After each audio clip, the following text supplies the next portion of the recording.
This is FIBA Podcast. Thank you for joining in our morning daily devotion.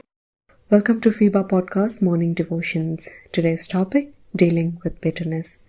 Hanging on to bitterness is the greatest hindrance to the good that God intends for us. It is like a spiritual infection.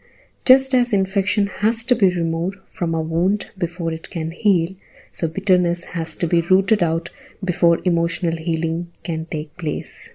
Unresolved conflicts can tend to tear us apart and must be dealt with, which is very important. Now, how to deal with bitterness? First, admit your feelings to God.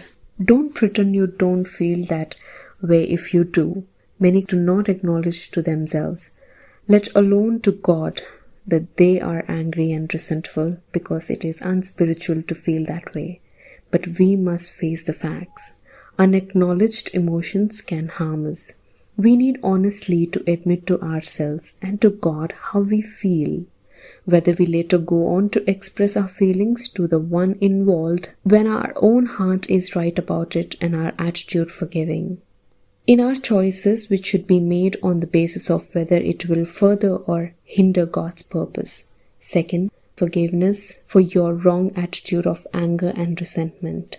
You may feel you have a right to feel angry and resentful.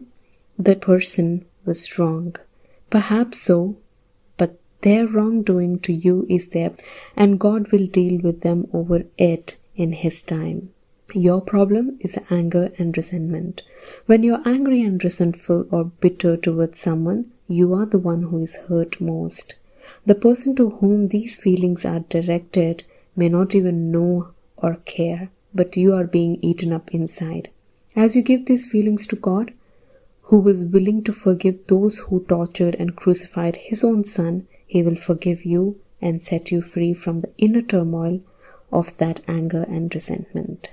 Third, thank Him for the fact that the person or circumstance which caused you suffering is under His control, and He can and will bring good into your life through this situation. Fourth, commit yourself afresh to God, telling Him that you promise to cooperate with Him in all that He wants to do in your life in the future. One of God's great purpose is to make us holy and one day to present us without blemish like His Son Jesus Christ. Romans chapter 8 verse 29. The refining process is never pleasant and sometimes might lead us through the fires of suffering. Our natural feeling tells us that it's because God does not love us. And we feel that because we are going through all these terrible times. In fact, it is because God does love us so much that He will not settle for anything less than His high purpose for us, of making us like Christ.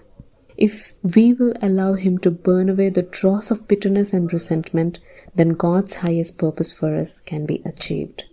An extract taken from Complete as One, written by Elizabeth Ann Horsford. God bless you. For more details, please contact 916364252164 or email us to info@fibaonline.org.